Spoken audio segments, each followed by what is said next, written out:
So first of all, I'd like to thank you for inviting me to this event. Es pirms gribētu pateikt paldies, ka uzaicinājāt mani uz šo notikumu.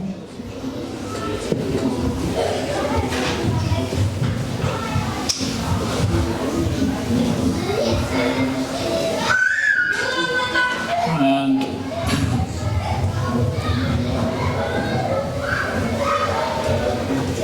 I'm always reflecting on the early days when we used to install the different deities. Es vienmēr atceros, kā bija pašā sākumā, kad mēs tad uzstādījām dievības.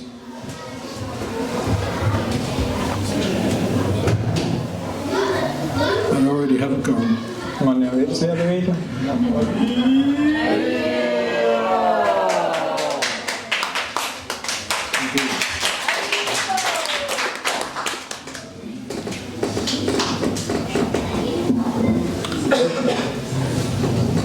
In those days,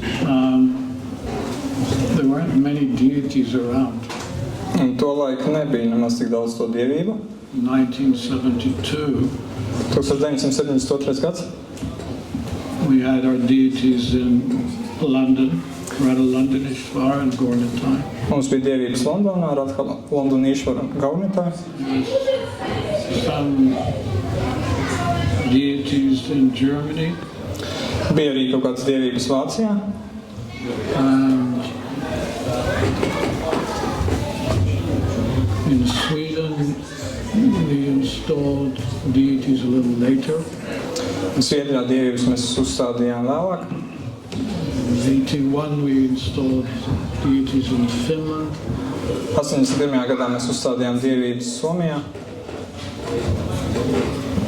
And you have to understand, in those days, most devotees were living in the temples. Un jums jāsaprot, ka tajā laikā lielākā daļa bhaktu dzīvoja templī. And the mood was, if you left the temple and became a grihasta, you were in Maya. Un noskaņojums kopējais bija tāds, ka ja jūs atstājāt templi un kļuvāt par grihasku, tas nozīmē, ka jūs esat Mājā.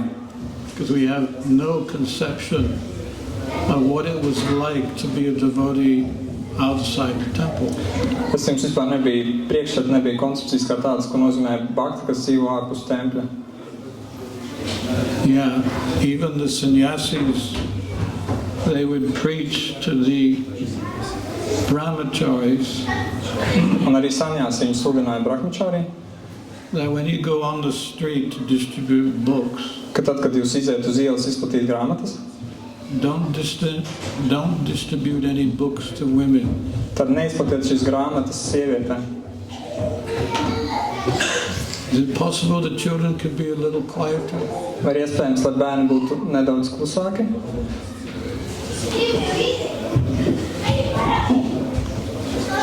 Yeah, don't distribute books to women, because if you do, they may become devotees. Neizplatiet grāmatas sievietēm, ja jūs to darīsiet, tad pastāv risks, ka viņas kļūs par baktām. And if they become devotees, you may have to marry one of them. Un savukārt, ja viņas kļūs par baktām, tad var gadīties tā, ka jums pēc tam nāks kādu no viņām apprecēt. That was the sannyasi preaching. Tāda bija saņāsī sludināšana tajā laikā. So needless to say, it was not the kind of preaching that Prabhupada wanted. Lieki teikt, ka tā nebija tāda veida sludināšana, kādu vēlējās Prabhupada. He didn't make any distinction who would be a devotee. Viņš nekad nenodalīja, kuram jākļūst, kuram nav jākļūst par baktu. He welcomed everyone. Viņš laipni gaidīja, laipni aicināja ikvienu. So it was inevitable that at some point there would be grihastas living outside as devotees. Un tāpēc tas ir neizbēgami, ka kādā brīdī bija jāparādās baktām grihastkām, kas dzīvo ārpus tempļa. And it was a challenge for our society to make that transition. Un mūsu biedrībai tas bija izaicinājums veikt šo te pārēju pārmaiņu. One thing that I did, I cannot show it today, but sometime when I will show it, sometime when I return. I did a slideshow called Home Altars. Reiz, jā, man ir tāds uzsēsīts šodien, kad nav iespējas parādīt, varbūt kādā citā reizē, bet man bija tāds prezentācijas slideshows mājas altāri. And it was a 20-minute slideshow. Tas bija 20 minūšu garš slideshows. You know, this was back in the 80s I did this. Un tas bija vēl 80. gados, kad es to uztaisīju. Now my slideshows are less time. Like 20 minutes is too long for people nowadays. Bet tagad, jā, viss man slideshow ir īsāks, bet ka mūsdien cilvēkam 20 minūtes tas ir par daudz. Try to do 10 minutes of Tāpēc, maksimums 10 minūtes. 15 minutes. 15 varbūt vēl arī var izvilkt. The attention span has reduced tremendously. Spēja saglabāt uzmanību, tas perioda ilgums ir drastiski samazinājies. I promise my class won't be more than 15 minutes. Tāpēc apsolu, ka man lekcija nebūs garāka par 15 minūtēm. Anyway, this slideshow, I felt it was an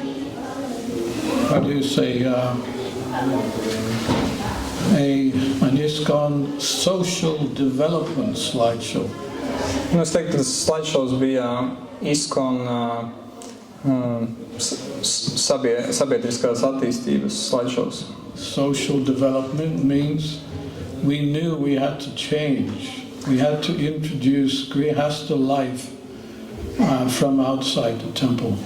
Sabiedriskā attīstība nozīmē to, ka mēs sapratām, ka jāmainās, ka jābūt šim te Grihasta ashramam, kas ir ārpus tempļa. So every time I went to someone's home, I would take a photograph of their deities. Un tāpēc katru reizi, kad es devos ciemos pie kāda uz mājām, tad es nofotografēju viņu dievības. And then gradually over the years, I had a good collection and I made it into a slideshow. Un tad pakāpienas gadu laikā man jau bija tāda laba kolekcija savākusies, un tad es to pamazām arī saliku slideshowā. But it wasn't just the deities that I took pictures of. Bet tas nebija tikai dievības, ko es fotografēju, But it was also the husband, wife, the children. bet es fotografēju tāpat vīru, sievu un bērnus. And not only that, the profession of the parents, the profession. And one of the slides, I have a picture of a devotee who's a fireman, so he had all his fireman gear. Bet ne tikai to, es arī atzīmēju gan vīru, gan sievas profesiju, un tajā slideshowā bija arī viena tāda bilde, kur viens bāgtiņš tā kā ugunsdzēsējs, un viņš ir pilnā ugunsdzēsēja aprīkojumā tajā bildē. With his tilak. Ar visu tilaku. Anyway, that was his profession. Un tā citādi tā bija nodarbošanās profesija. And there was another devotee who was a yoga teacher. Un bija vēl viens bhakti, kas bija jogas skolotājs. So I took a photograph of the family's deities. Un tad es nobildēju šīs ģimenes dievības. And he was a yoga teacher, so he had one leg behind his head. Un tā kā viņš bija jogas skolotājs, tad viņam viena kāja bija aizlikt aiz galvas, aiz kakla augšā. And his wife was a classical Indian dancer. She had a troupe. So I took a picture of the troupe of dancers. Un savukārt sieva viņam dejoja klasiskās indiešu dejas, viņam tur bija vesela grupā, kas to dejo, un tas viņus visus arī nobildēja. There was another devotee who was a hypnotherapist. Vēl bija viens bhakta, kas bija hipnozes terapeits. So in any way, throughout the slideshow, there was this obvious message that, number one, Grihasta ashrams, okay. Tātad šajā prezentācijā bija šis to caurvīja ziņa vai vēstījums, ka pirmkārt Grihasta ashrams, tas ar to viss ir kārtībā. Number two, they can have children. Otrais, ka viņiem var būt bērni. And number three, who's looking after the children? Un numur 3, kurš pieskata bērnus. Please, it's only 15 minutes. Lūdzu, tikai nieki 15 minūtes. Give me 15 minutes. Dodiet man lūdzu 15 minūtes. Please. Lūdzu.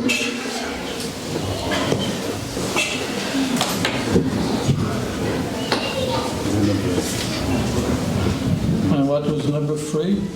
Un kas bija numur 3? Number 3 was, not only do they have deities, not only do they have children, but they also have a profession. Un numur 3 bija tas, ka viņiem ne tikai mājās ir dievības, ne tikai viņiem ir bērni, bet viņiem arī ir sava profesija. When I arrived today, I was invited to one couple's house. Šodien, kad es braucu šeit, es biju tikai uzaicināts uz vienu pāra māju. And I saw a picture on the wall. Un uz sienas es redzēju bildi. I don't know what your name is, I forgot your name. Sergei. He's a sailor, or he was a sailor. I don't know if you are now. Tajā bildē bija redzams, kā Sergejs ir jūrnieks. Nu, vai bija, vai ir, nezinu, bet bija redzams. And the whole idea is that the society will change in such a way that one day even your dentist may be a devotee. Un ideja ir tāda, ka sabiedrība mainās un var mainīties pat tik tālu kā dienu, varbūt pat jūsu zobārsts būs bakta. You know, you come into the clinic and they tell you, okay, lie down. Jūs aiziet uz zobārstniecības klīniku, jūs tur apsēdina. And they put a tape of Prabhupada on. Un fonā uzliek ierakstu, kur Prabhupada dzied. And they say, just relax. Un viņi saka, vienkārši atslāvinieties. It will not hurt. Tas nesāpēs. Your doctor may be a devotee, well, there's so many professions. Jūsu ārsts var būt bakta, tik daudz profesiju dažādi. Your lawyer may be a devotee. Jūsu advokāts var būt bakta. He finds out you're a devotee, he says, okay, it's okay, I'll only charge you half the price. Un tad viņš uzzina, ka jūs esat bakta, un tad viņš saka, labi, samazināsim cenu. So that was the idea that we introduced grihastashram very slowly into the society. Tā ideja, ka mēs ļoti lēnām pamazām ieviesām šo te grihastashramu mūsu biedrībā. And when I showed the slideshow, the brahmacharis would look at the slideshow and think, wow, they're not in Maya after all. Un, kad es rādīju šo slideshow, tad brahmachari skatījās šo slideshow, un viņi tā domāja, izrādās, ka viņi nemaz nav Maya. In fact, I'm thinking to be a grihasta myself. Patiesībā es pat sāku domāt, ka varbūt man pašam arī vērts kļūt par grihastu. Anyway, the idea is that the society needed to change in such a way that all ashrams were accepted, and the sannyas ashram had to be very careful not to discourage any of the other ashrams. Jā, tā ideja, ka biedrībai bija jāmainās un tādā veidā, ka tur jābūt pārstāvētiem visiem ašramiem, un šajā sakarā sannyāsi ir jābūt ļoti uzmanīgiem, lai tā kā neiznīcinātu vai nemazinātu entuziasmu citos, kas ir citos ašramos. In fact, Prabhupada did say that sannyas gurus should attend their disciples' weddings, not because they need to attend the wedding, but rather just to encourage the grihasta ashram. Un šie Prabhupada teica, ka pat guru, kas ir sannyāsi, ka viņiem jāapmeklē savu mācekļu kāzas, ne ar to domu, ka viņiem tas pašiem būtu vajadzīgs, bet ka viņi iedrošina šos te mācekļus kļūt par grihastām. So today we are installing Gaura deities. Šodien mēs uzstādām Gaura dievības. So not only is it a grihasta ashram, but it seems to be a place where you gather a lot and you have programs. So it's ideal in that sense that not only the grihastas who live here can take association, but all of the congregation can come too. Un tas šķiet kā ne tikai vienkārši parasts grihasta kāršanas, bet vieta, kur jūs regulāri sanākat, satiekaties, kur notiek pasākumi un sanākat labumu gūs ne tikai paši grihastas, kas šeit dzīvo, bet arī visi, kas šeieni apmeklē. And I'm looking at this painting at the back wall here. Un skatos uz to gleznu, kas ir istabas aizmugurē. And this painting here. Un uz šo gleznu pa labi. The Hare Krishna mantra over there. Un Hare Krishna mantra otrā pusē. Lord Nrsimhadev here. Kungs Nrsimha tur pie sienas. You know, my question is, how can you possibly be in Maya living here? Jautājums ir, kā vispār var būt Mājā šeit dzīvojot? It's not possible. Tas nav iespējams. Therefore, I'm going to enjoy my 2-day stay here, and I think probably recharge my own batteries while I'm here. Tāpēc es izbaudīšu tās 2 dienas, ko es pavadīšu šeit, un visdrīzāk tam būs laba iespēja kārtīgi uzlādēt savas baterijas. See, Prabhupada said that these pictures are windows to the spiritual world. Prabhupada teica, ka šīs bildes, šīs gleznas ir kā logi uz garīgo pasauli. So he encouraged the artists to paint pictures like this. Un viņš iedrošināja māksliniekus zīmēt šādu veidu bildes. And, all grihastas should fill their walls with pictures like this. Visiem grihastām vajadzētu aizpildīt savas sienas ar šādu veidu attēliem gleznām. And that way you invite Krishna not only in the form of the deity, but also in the form of windows to the spiritual world. Tādā veidā jūs pie sevis aicināt Krishnu ne tikai dievības veidā, bet arī šo logu uz garīgo pasauli veidā. We don't need a rocket to go to the spiritual world. Mums nav vajadzīga raķete, lai aizlidotu uz garīgo pasauli. So much talk about rockets going up into space and going here and there. Mūsdienās tā ir aktuāla tēma, ka raķetes lido kosmosā un vēl vis kaut kur lido. Well, what a waste of time, what a waste of money. Tas ir kas gan tā par lielu laiku tērēšanu un naudas tērēšanu. There's nothing of this material world that can keep us sustained in the sense that we'll always be happy. There's a beginning to going to space and there's an end. It's not permanent. Šajā materiāla pasaulē nav nekas tāds, kas varētu mūs pastāvīgi uzturēt, mūs pastāvīgi darīt laimīgus. Tāpat ar šīm kosmosa kuģiem viņi uzlido kosmosā, tam ir sākums, bet tam ir arī beigas. Tas nav pastāvīgs. But we can go to the spiritual world. Bet mums ir iespēja doties uz garīgo pasauli. We're in the spiritual world now. Mēs tagad esam garīgajā pasaulē. We don't need a passport to look at one of these paintings and enter the spiritual world. Mums nav vajadzīga kaut kāda īpaša pasa, lai paskatītos uz vienām no šīm bildēm un tādējādi iet garīgajā pasaulē. We don't need a visa. Mums nav vajadzīga īpaša vīza. Well, our visa is the holy name. Patiesībā mūsu vīza, tas ir svētais vārds. Haribol. If we chant the holy name, Ja mēs atkārtojam svēto vārdu, we can enter into the spiritual world. Tad mēs varam ieiet garīgā pasaulē.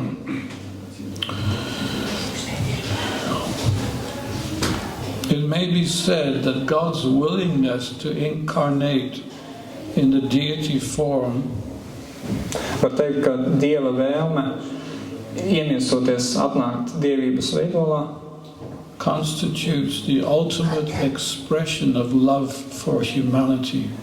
Ir augstākā mīlestības izpausme pret cilvēci. So it's a great grace that the Lord represents himself in the deity form. Tāpēc tā ir ļoti liela žēlastība, ka Dievs stājas mūsu priekšā šajā dievības veidolā. Usually God, he's in control of man. Parasti tā, ka Dievs, viņš kontrolē cilvēku, viņš ir galvenais. But in the deity form, it's a little reversed. Bet ar dievību viss ir mazliet otrādāk. Because God being free, suddenly he becomes bound by the devotee. Tāpēc, ka Dievs, kas parasti ir brīvs, tevi bakta viņu piesien sasien. Being independent, he becomes dependent on the service the devotee offers. No neatkarīga viņš kļūst par atkarīgu no baktas kalpošanas, ko viņš viņam dāvā. So instead of man belonging to God, when a devotee has a deity, God becomes the property of the devotee. Tāpēc tā vietā, kā parasti, kad cilvēks pieder Dievam, tad, kad baktam ir dievība, tad faktiski tās lomas mainās un dievība, vai Dievs pieder cilvēkam. The devotee carries the Lord. Bakta nes kungu. There's some devotees in India that carry deity in their bead bag. Ir baktas Indijā, kas dievības nesā savā džapas maisiņā. And the Lord tolerates. Un kungs to pacieš. You can fan the Lord. Var apvēdināt Dievu. Feed him. Pabarot. Play with him. Spēlēties ar viņu. So the infinite becomes the finite. Un bezgalīgais kļūst ierobežots un galīgs. Yeah, so it's great mercy of the Lord to be coming in that form where the devotee takes charge of the Lord. Un tā ir Dieva žēlstība, ka viņš atnāk šajā te veidolā, kurā bhakta kļūst par galveno. And if you don't feed him, the Lord has to accept it. Un ja jūs viņu nepabarojat, tad Dievam to nākas pieņemt. Sometimes I don't feed my Nitai deities because I don't have any boga, so they accept it, some circumstance where Dažreiz gadās tā, ka es nepabaroju savus Nitai, jo man nav bogas, ko viņiem piedāvāt, un viņi to pieņem. Tādi ir tie apstākļi tajā brīdī. At least they haven't thrown me out yet. Vismaz viņi mani vēl nav izmetuši ārā. Each time I come back to the apartment where I stay, Katreiz, kad es atnāku atpēc dzīvokli, kurā es uzturos, they let me in. viņi man ielaiž iekšā. And once I even chastised my deity. Un vienreiz es pat atļāvos norāt savas dievības. You want to hear that story? Vai gribat dzirdēt šo stāstu? This is how the deity can reciprocate with the devotee. Tas ir viens no veidiem, kā dievība var miedarboties ar bhaktu. So I was living in one house with my former wife and son. Es dzīvoju kādā mājā kopā ar savu bijušo sievu un dēlu.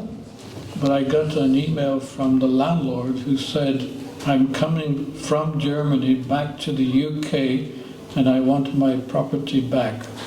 Un es saņēmu ziņu no šī īpašuma īpašnieka, ka es no Vācijas braucu atpakaļ uz Lielbritāniju un es gribu ņemt atpakaļ šo īpašumu. So you have 3 months to leave. Tāpēc dod jums laiku 3 mēnešus, lai pārceltos kaut kur citur. I thought, okay, 3 months is okay, I will certainly find a place. Un es domāju, 3 mēneši gan daudz laika, noteikti kaut ko atradīšu. But I wanted to find a different kind of place, some rural place where I could make devotees and we could have an organic farm, cultivate the land, grow our own food, make our own honey with bees.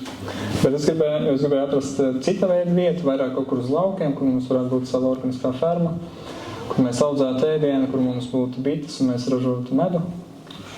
And I tried to find a place. Un es mēģināju atrast šādu te vietu. In the area where I was living. Tajā apkaimē, kur es dzīvoju. But I couldn't find anything. Bet man neizdevās neko atrast. And the time was running out. Un laiks jau gāja uz beigām. In fact, at one point, patiesībā vienā brīdī,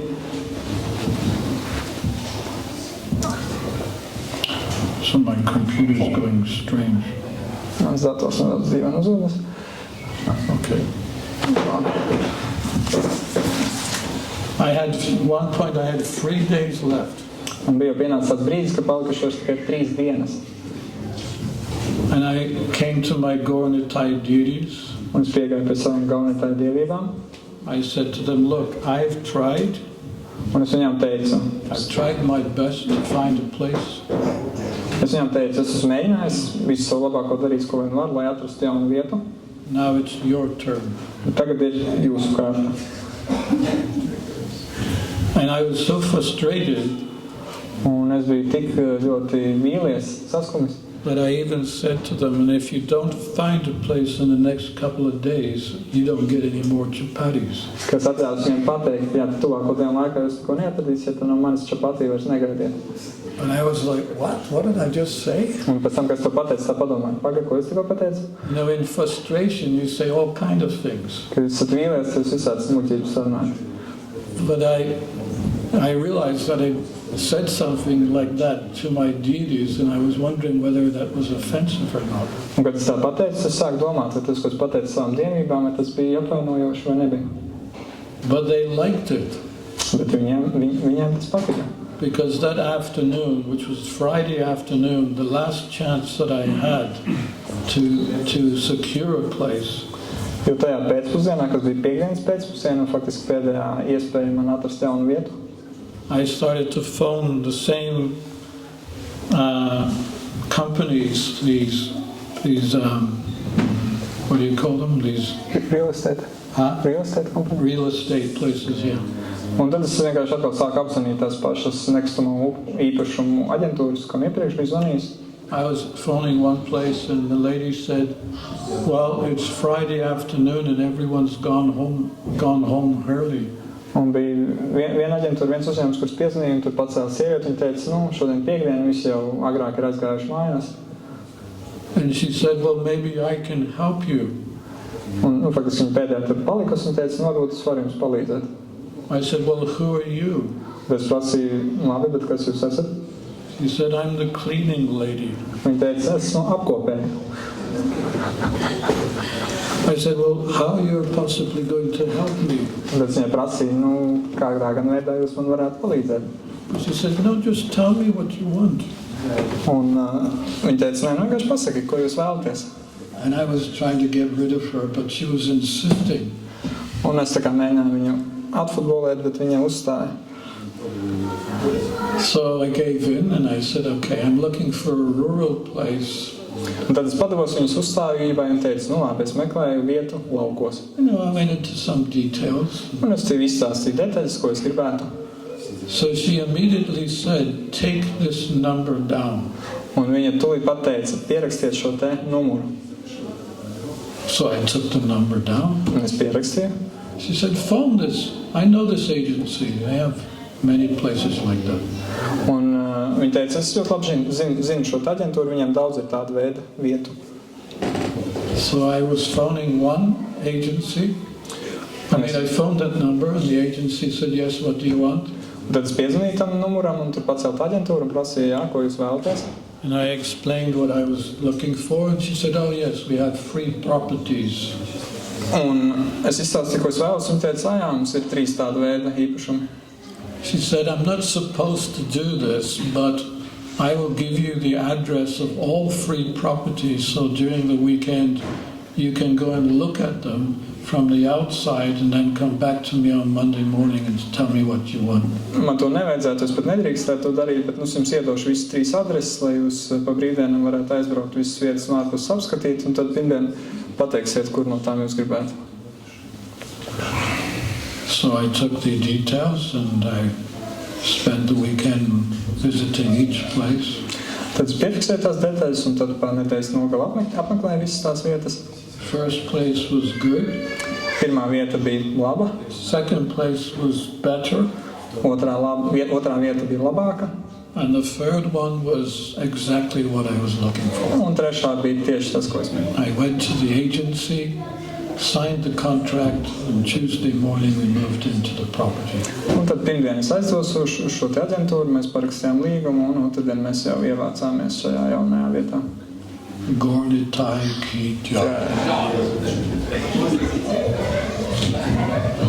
So I learned a lesson, and the lesson I learned was just be personal to your deities. They will reciprocate with you. Un es guvu labu mācību, un tā mācība bija vienkārši jābūt personīgam miedarbībā ar savām dievībām, un tad viņus atbildēs, būs šī miedarbība arī no viņa puses. We're not dealing with ordinary personalities, they're God themselves. Un šeit pat mums nav runa par to, ka mums būtu attiecības ar kādu parastu personību, bet tas ir pats Dievs. Sometimes devotees, when I'm telling them to cook in ghee, they said, well, how can we cook a feast with ghee? So many devotees. Un reizēm, kas baktām iesaku gatavot ar gī, tad viņi saka, kā mēs varam gatavot ar gī mīlestību, ka tik daudz būs baktu tur. Huh? What did you say? I sometimes say to cook with ghee, but then devotees say, how can they cook with ghee when there are so many devotees? Okay, just checking. Pārbaudu tulka vai viss pareizi. Ragaciems Swami told me once, be careful with your translators. Ragaciems Swami man reiz teica, es uzmanīgs ar saviem tulkiem. I said, why? Es prasīju, kāpēc? You never know what they're saying. Tāpēc, ka nekad tu nezini, ko viņi pasaka. So what was I saying? I forgot now. About cooking with ghee. Oh yeah. Because in the early days, all the feasts were cooked in ghee. Jo sākotnējos gados, sākuma dienās, mēs faktiski visus mīlestus gatavējām ar ghee. Krishna doesn't want, oily preparations. Krishna negrib tāds sēdiens ar eļļu. This was confirmed by Shruti Kirti, who was Prabhupada's servant for many years. he only served Prabhupada with food cooked in ghee. Un šo apstiprināja arī Šruta Kirti, Prabhu, kas vairākus gadus bija Prabhupādas sekretārs vai personīgais kalps, un viņš teica, ka jā, Prabhupādam viņi deva tikai ēdienas, kas gatavot ar ghee. And when I initiate someone, I give them 2 mantras. First, the Hare Krishna mantra, and second, the ghee mantra. Un, kad es kādam dodu iesvētību, tad viņam dodu 2 mantras. Viena ir Hare Krishna mantra, ko es dodu, un otra ir ghee mantra. You know what the ghee mantra is? Vai jūs zināt ghee mantra? Ghee, ghee, ghee, ghee, ghee, ghee, ghee,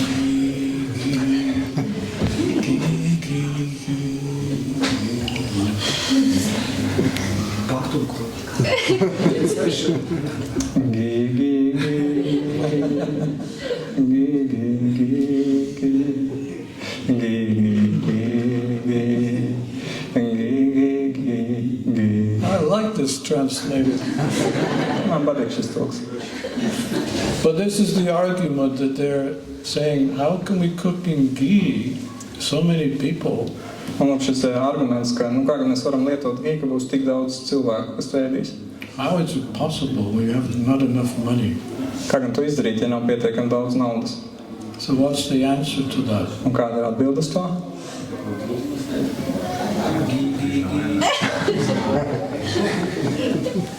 And how do you convince a devotee? Bet kā lai pārliecina baktu? How do you convince a cook who's been cooking in oil for so many years? Kā pārliecināt pavāru, kurš jau tik ilgus gadus visu ir gatavojis ar eļļu? Do you know what the difference in a puri cooked in oil and a puri cooked in ghee? Vai zini, kāda ir atšķirība starp purī, kas pagatavots eļļā, un starp purī, kas pagatavots ghee? It's a world of difference. Tā ir, kas saka, 2 dažādas pasaules. So anyway, when I say to the devotee, look, Krishna is no poor man. Es saku baktam, ka, paklau, Krišna nav nekāds nabaks. You know, he is the owner of everything. He is the reservoir of ghee. Viņam pieder viss, viņš ir ghee krātuve. You know, he can supply with you unlimited amount of ghee. Viņš var tev nodrošināt ar bezgalīgu ghee apjomu. So don't be afraid, you just ask him. Tāpēc nebaidies, vienkārši pavaicā viņam. My dear Lord, we need ghee to prepare your preparation. Mans dārgais kungs, mums nepieciešams ghee, lai sagatavotu tev ēdienus. And to satisfy your devotees. Un lai iepriecinātu tavus baktas. Next day there'll be a knock on your door. Nākamajā dienā kāds klāvēs pie jūsu durvīm. Some benevolent, charitable person Kāds ļoti dāsns, ļoti žēlsirdīgs cilvēks will offer you a barrel of ghee. atvedīs jums tur veselu mūcu ar ghee. Well, this is the point that if we believe in the deity, Un tā ir tā ideja, ka ja mēs ticam dievībai, and we believe that the deity is non-different than Krishna, un ja mēs ticam tam, ka dievība neatšķiras no Krišnas, and Radharani's cooking Krishna, every day, preparations cooked in ghee. un Radharani Krišnam katru dienu gatavo dažādas ēdienas, kas gatavot ar ghee. So it's what Krishna wants. Why should he not give us? Tātad tas ir tas, ko Krišna vēlas, un kāpēc lai viņš mums to nedod, lai mēs varētu iedot viņam? I mean, I can tell you stories one after another how ghee preparations in ghee has changed the life not only of devotees but their parents, their friends. They've all become enlivened just by tasting food that's cooked in ghee. Es jums varētu stāstīt stāstu pēc stāstu par to, kā ēdienas, kas gatavotas ar ghee, un tie ne tikai baktas, bet viņu vecāki vai citi radnieki, ka tas vienkārši maina viņu dzīves, ka viņi ļoti iedzīvinās no ēdiena, kas gatavotas ghee. So the point of, the deity is that the deity becomes the central figure of the devotee's life. Un galvenā ideja saistībā ar dievību ir tā, ka dievība kļūst par baktas dzīves centru. They say God is everywhere. Jo mēs sākam, ka Dievs ir visur, But how can you offer a flower everywhere? bet kā gan lai mēs piedāvājam ziedu visur? So the deity comes so that you can localize your offerings. Un tāpēc atnāk dievība, lai mēs varētu lokalizēt, sakoncentrēt vienā punktā to, ko mēs piedāvājam. You can localize your bhakti. Jūs varat lokalizēt savu bhakti. We know the story of Banki Bihari, the famous deity in India. Mēs zinām šo stāstu par Banki Bihari, slavenajām dievībām Indijā. How many persons have taken darshan of Banki Bihari? Cik daudz no jums ir saņēmuši Banki Bihari dievību daršanu? Okay, not so many. Ne tik daudz. Well, this is a famous deity in Vrindāvana. Bet tā ir slavena dievība Vrindāvanā. And one time, many years ago, a Brahmin devotee came to take darshan. Un reiz pirms daudziem gadiem bija Bhakta Brahmans, kurš atnāca tur saņemt daršanu. But his darshan was so full of bhakti Bet šis daršans bija tik pilns ar bhakti, that the deity became overwhelmed. ka dievība pārņēma emocijas. You know, he saw that this devotee was saturated with bhakti, and he became attracted to the devotee.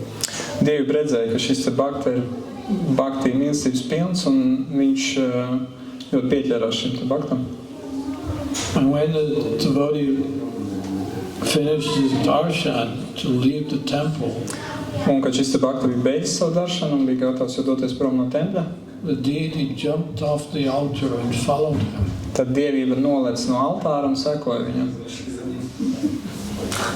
And all the villagers are saying to the deity, "Where are you going?" Un visi ciemata iedzīvotāji teica dievībai, kur tu ej? I don't know, wherever this devotee is going, that's where I'm going. Un dievība atbildēja, es nezinu, bet kur ies šis bhakti, es viņam sekošu. But what about us? We are your servants. Un tad tie ciemiedzīvotāji prasīja, bet kā gan ar mums? Mēs taču esam tavi kalpi. Well, if you want me to do anything, you better ask this devotee first. Un Dievi teica, jūs gribat, lai es kaut ko citādi darītu, tad mums pirms vērsties pie šī bhaktas un prasiet viņam. So then they came before the devotee and pleaded to the devotee, "Tell Krishna to get back on the altar, we need him." Un tad viņi nostājās šī bhaktas priekšā un teica, lūdzu, pasaka Krishnam, lai viņš apstājas un iet atpakaļ uz altāru. Mums viņš ir vajadzīgs. Yeah. So nowadays, when you go and take darshan of Banki Bihari, they have a curtain which closes every 4 or 5 minutes.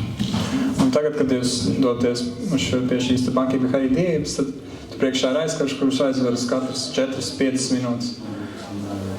Because they don't want the same thing to happen. Jo viņi negrib, lai atkārtotos šis pats notikums. So it's their way to protect the deity from leaving and following a devotee. Un tas ir tas veids, kā viņi pasargā dievi no tā, lai viņi aiziet un sekot kādam bhaktam.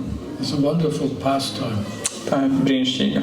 But it shows very clearly the relationship the devotee can have with God, with Krishna, with his deity, in his deity form. Brīnišķīgs spēles parāda to, kādas attiecības var būt bhaktam ar Krishnu viņa dievības veidolā. Anyway, there are so many stories in regards to the relationship between the devotees and their deities. We could go on all afternoon. Tā ir citādi ļoti daudz šādu veidu stāstu, kas stāsta par bhaktas attiecībām ar savu dievību. Mēs varētu tur runāt visu pēcpusdienu. But we need to move on. Mums jāiet uz priekšu. Has the deities had an offering yet? Vai dievības jau ir paēdušas?